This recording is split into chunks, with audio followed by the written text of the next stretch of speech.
Hello students, welcome back to वंदना's tutorial. आज हम करेंगे Navneet English high level grammar and writing skills standard 7 इस बुक का चैप्टर नंबर 20 पोएटिक डिवाइसेस। इसके पहले हम चैप्टर 19 तक कर चुके हैं। अगर आपने वो वीडियोस नहीं देखे हैं तो उन्हें जाकर जरूर से देख लीजिएगा। प्लेलिस्ट का लिंक आपको डिस्क्रिप्शन बॉक्स में मिल जाएगा। और अगर आपको इस चैप्टर का PDF चाहिए तो वो भी आपको मिल जाएगा। डिस्क्रिप्शन बॉक्स में आप उस लिंक से डाउनलोड कर सकते हैं। तो बच्चों, चैप्टर स्टार्ट करने से पहले मेरी आपसे एक छोटी सी रिक्वेस्ट, अगर आप मेरे चैनल पे पहली बार विजिट कर रहे हैं या फिर मेरे चैनल को अभी तक सब्सक्राइब नहीं किया है तो प्लीज़ इसे सब्सक्राइब जरूर से कीजिए और वीडियो को ज़्यादा से ज़्यादा अपने दोस्तों के साथ शेयर भी कीजिए। तो स्टार्ट करते हैं हम हमारा chapter number 20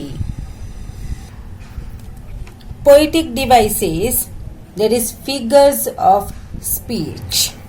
Now poetic devices are tools used by a poet to create an interesting rhythm, make the poem more beautiful or enhance the meaning of the poem.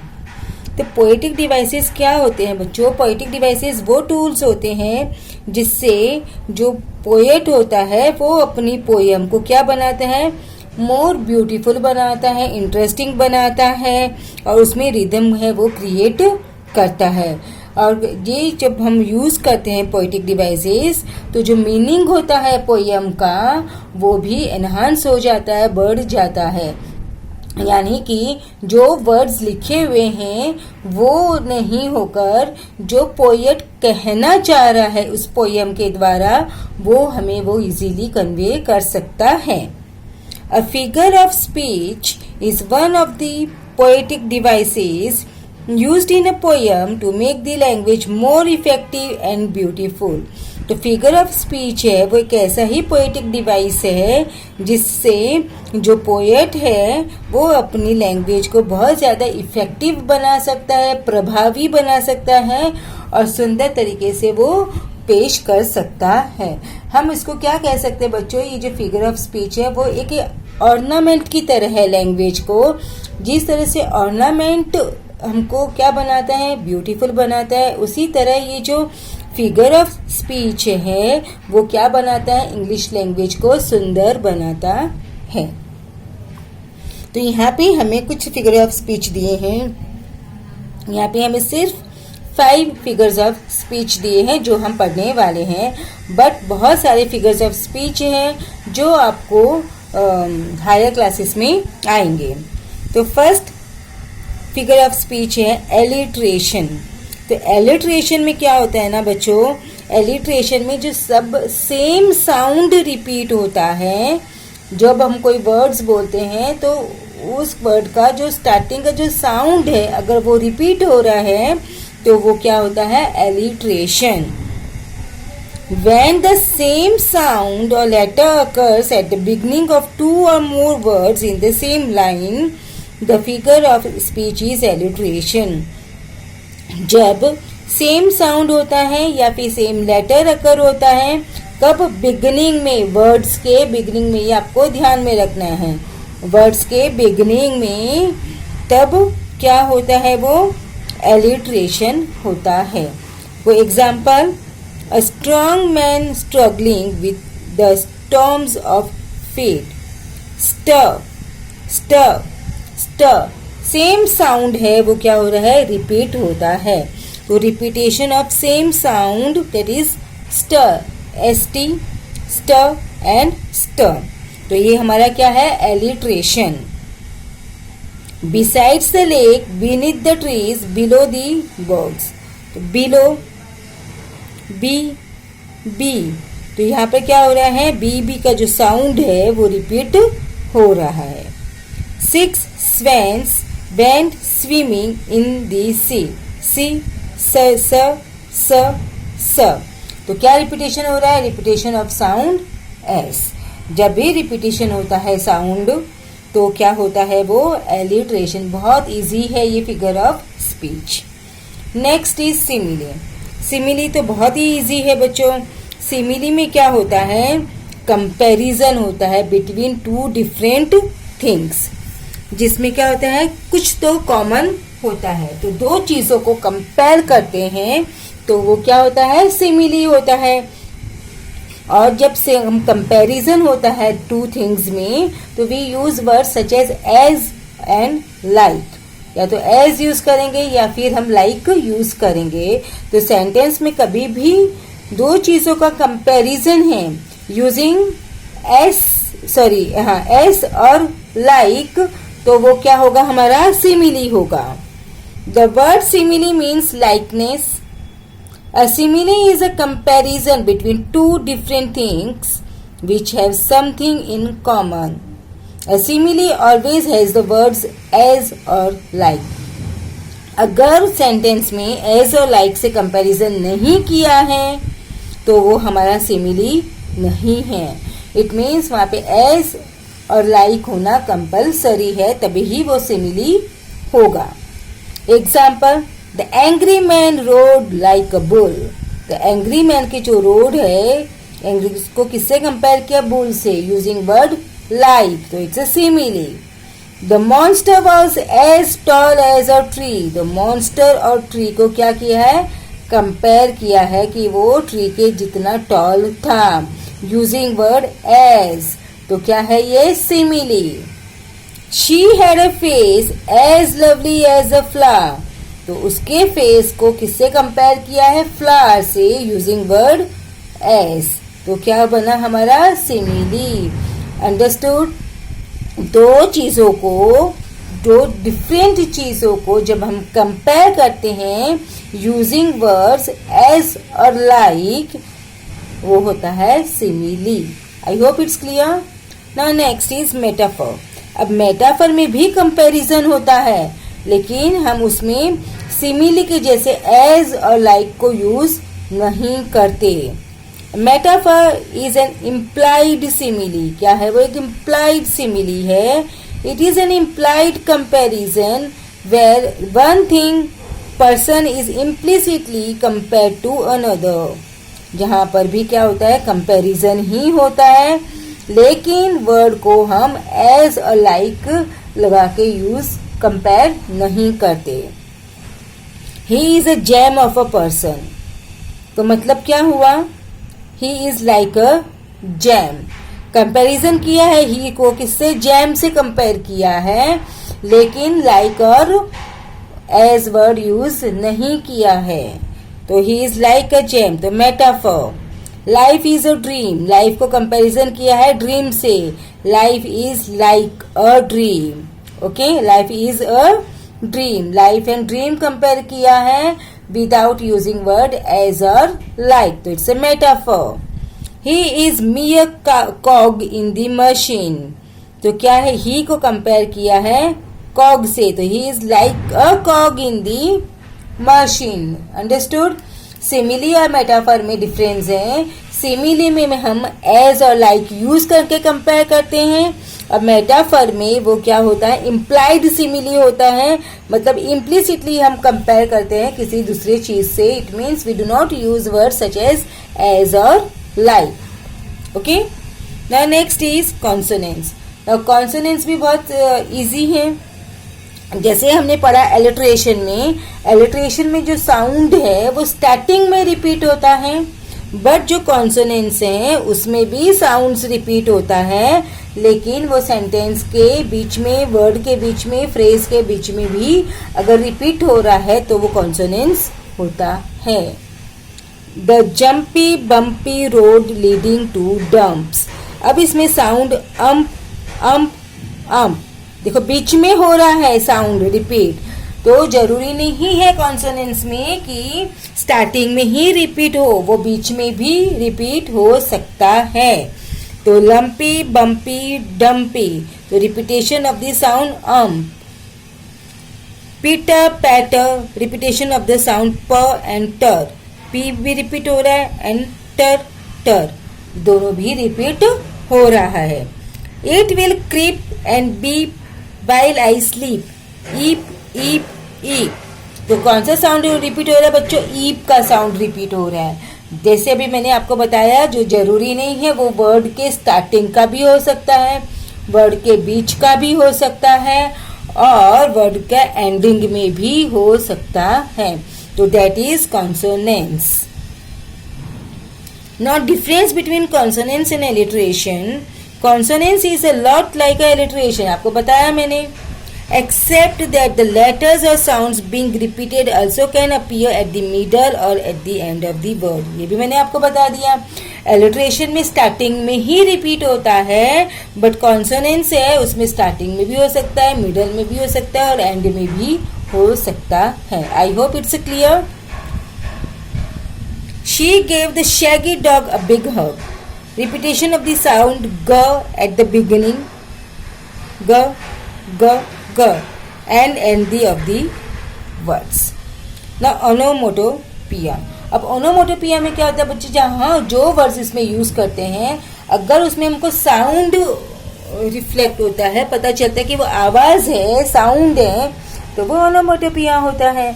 जैसे एग्जाम्पल के लिए मैं आपको बोलूँ द डॉग बार्क्स, तो barking कर रहा है डॉग, तो आवाज आएगी भाव भाव भाव, तो आवाज आ रही, साउंड आ रहा है, तो वो होता है ओनोमोटोपिया. ये क्या करता है, साउंड को रिप्रेजेंट करता है. द स्नेक हिस किया तो मतलब क्या, साउंड आया. ओके, तो वो क्या होगा onomatopoeia. Okay, clear. Onomatopoeia, the figure of speech. Onomatopoeia signifies the use of words that represent sound. Sound को represent करता है. Example, the air crackled and growled with fury.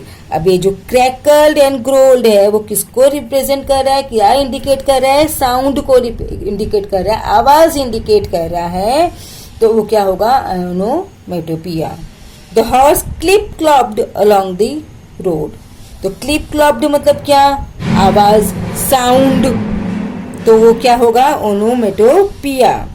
The angry serpent hissed in fury. Hissed मतलब क्या, sound, तो sound है तो onomatopoeia.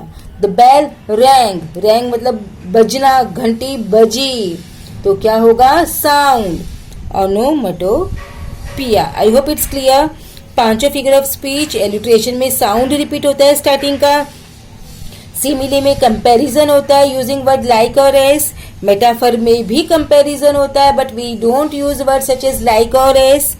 Consonants में जो साउंड है वो रिपीट होता है. It can be in the beginning, it can be in the middle और it can be in the end.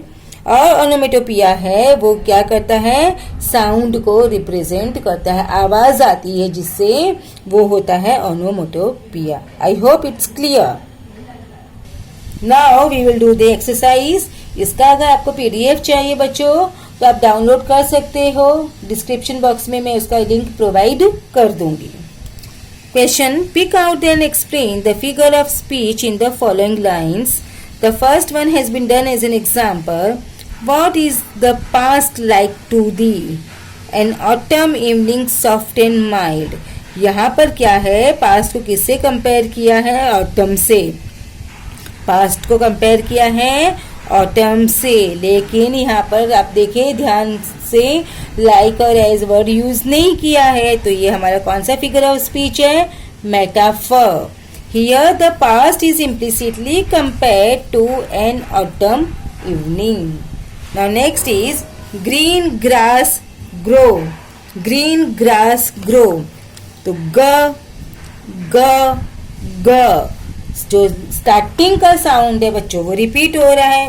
और अगर स्टार्टिंग का साउंड रिपीट होता है तो वो कौन सा होता है हमारा फिगर ऑफ स्पीच, एलिट्रेशन. आपको मैंने बताया. तो यहाँ पर ये क्या है, एलिट्रेशन. एलिट्रेशन क्या होगा यहाँ पे, रिपीटेशन. आपको रीजन भी देना है क्यों है ये, क्योंकि रिपीटेशन हो रहा है किसका, ऑफ द लेटर और साउंड किसका, जी. Fly as thick as driving rain. देख लो एज आ गया, तभी आपको समझ में आना चाहिए कि flying as thick as driving rain. तो कंपेयर किया है यूजिंग वर्ड एज से. तो क्या होगा वो, क्या होगा बच्चों, सिमिली। कंपेयरिंग और comparison using as. Next is painted stations vigil by. तो यहां पर क्या होगा, पेंटेड स्टेशंस विजिल, विजिल मतलब सीटी बजाना। सीटी बजाना मतलब क्या होता है, साउंड को इंडिकेट कर रहा है, आवाज को इंडिकेट कर रहा है। आवाज इंडिकेट करता है तो वो क्या होता है, ओनोमोटोपिया। तो यहाँ पर ये है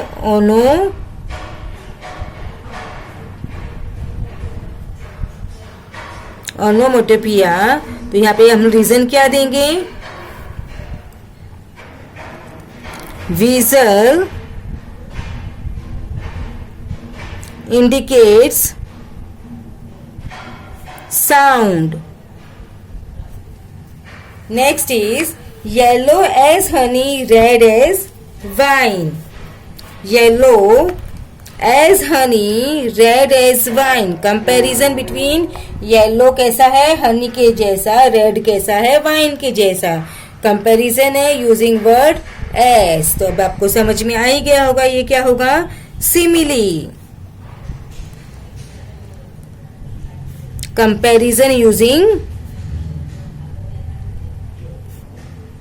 as. Tell me what is the present, a green and flowery spray. तो यहाँ पर क्या है, Tell me what is the present, a green and flowery spray. तो present को compare किससे किया है, green और flowery spray से, but without using word as or like. तो क्या होगा वो, मेटाफर। क्या होगा बच्चों, metaphor.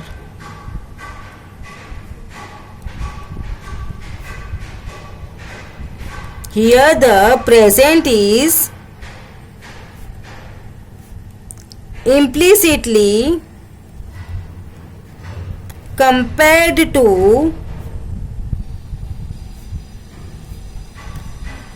a green and flowery spray.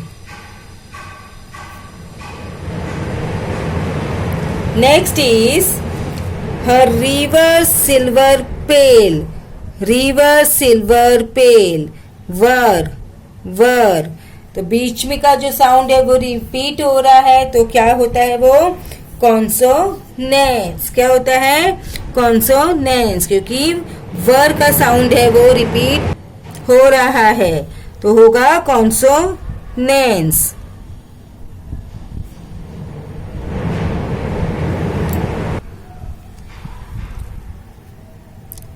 Reverse silver, repetition of were.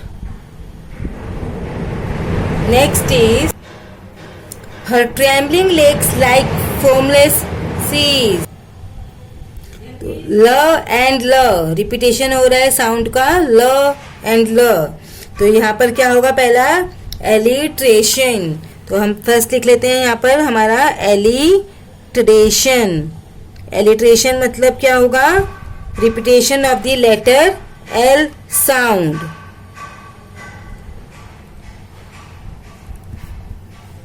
of the letter L sound। अब बच्चों इसमें और भी कोई से आपको दिख रहा है, जरूरी नहीं है फिगर ऑफ स्पीच सेंटेंस में एक ही हो, it can B one, it can be more than one. तो एलिट्रेशन यहाँ पर देखो लाइक है, तो क्या है लाइक, क्या होगा बच्चों सोचो, सिमिली। तो ये हमारा क्या है, सिमिली भी है। सिमिली में हम क्या लिखेंगे, कंपैरिजन यूजिंग, क्या यूज किया है, लाइक। तो हम यहाँ पे लिखेंगे like, comparison using like. Next, I chatter over stony ways. I chatter, तो चैटर मतलब क्या, चैटर आवाज, तो आवाज है तो क्या होगा, onomatopoeia.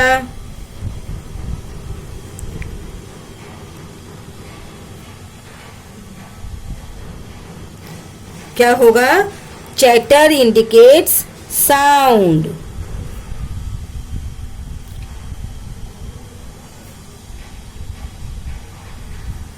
Now next is, and what is the future happy one? A sea beneath a cloudless sun. And what is the future? Future को कंपेयर किया है किससे? सी बीनीथ अ क्लाउडलेस सन. अगेन ये क्या होगा बच्चों? आप समझ ही गए होंगे, ये है हमारा metaphor. This is our metaphor. Here the future is implicitly compared to a sea beneath a cloudless sun. Now next one is, and pleased with what he gets. क्या होगा इसमें? And pleased with what? Repeat हो रहा है तो क्या है? Alliteration. Sound is getting repeated. तो यहां पर होगा alliteration. By repetition of the letter W. Now next and last one, I babble on the pebble. I babble on the pebble. तो bell and ball क्या हो रहा है? रिपीट हो रहा है. और वो मिडल वाला है तो क्या होगा? कॉन्सोनेंट्स. अगर स्टार्टिंग में होता तो एलिट्रेशन, बट इन मिडल है तो वो होगा हमारा कॉन्सोनेंट्स. तो consonants repetition of sound. Okay. Then next और क्या हो सकता है? बेबल. बेबल मतलब क्या? आवाज. बेबल मतलब आवाज. आवाज है तो मतलब क्या होगा? ओनोमेटोपिया.